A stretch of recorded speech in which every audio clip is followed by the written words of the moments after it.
Welcome back to CT Buzz. Co-parenting can be an overwhelming and emotional journey, especially if you find yourself in a high conflict situation.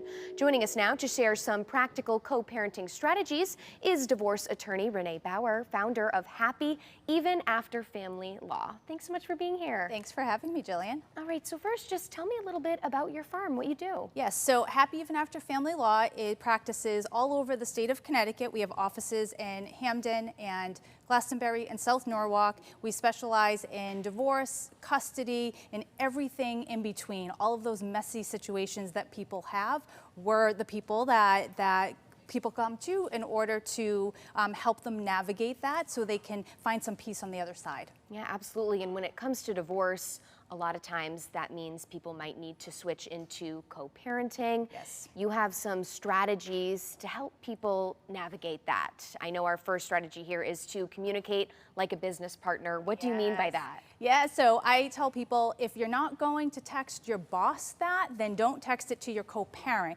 So if you're not going, if you would ever send your boss an emoji of the middle finger, for example, don't send it to your co-parent. You want to keep things brief, businesslike, firm, and to the point, and you don't have to respond to everything that comes in to you. That's a great rule of thumb to level whether something's appropriate or going to cause more issues, right? Okay, next strategy here is to set boundaries and then stick to them. Yes, so boundaries are a big one here. It's so common for your ex to do something that triggers you or communicate in a way that triggers something in you. If they text you at 11 p.m. at night, you don't have to respond. If they text you something that's belittling or disparaging, you don't have to respond. Set some boundaries and stick to them. And when you do that, you actually start to mold how they communicate with you, and they realize that they're not necessarily going to be able to trigger you by texting you or emailing you something inflammatory. That's great. You're silently teaching them how you want to interact. We hope so. Okay, great. And then next, our tip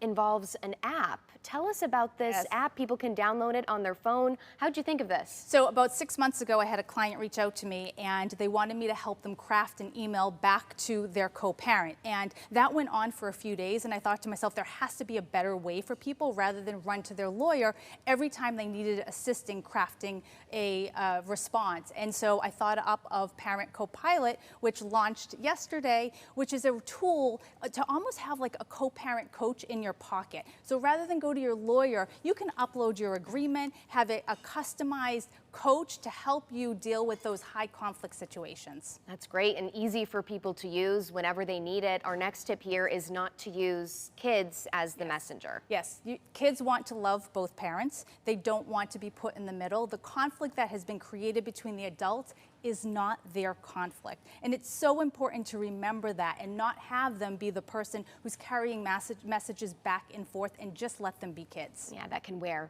them down. Yes. Now, before we go, tell me how people can download this app, get access to it, and then learn more about you and what you do. Yes, so you can find the app everywhere where apps are downloaded on Apple and Google, and it's free to download and free to use, so you can go check that out. And then for information on the firm, you can go to familylawyerct.com, and we have a wealth of free resources there for anyone who's navigating a difficult family situation. All right, wonderful. Thanks so much for your time and being here. We're going to head over to Ashley very quickly for a final check of the weather.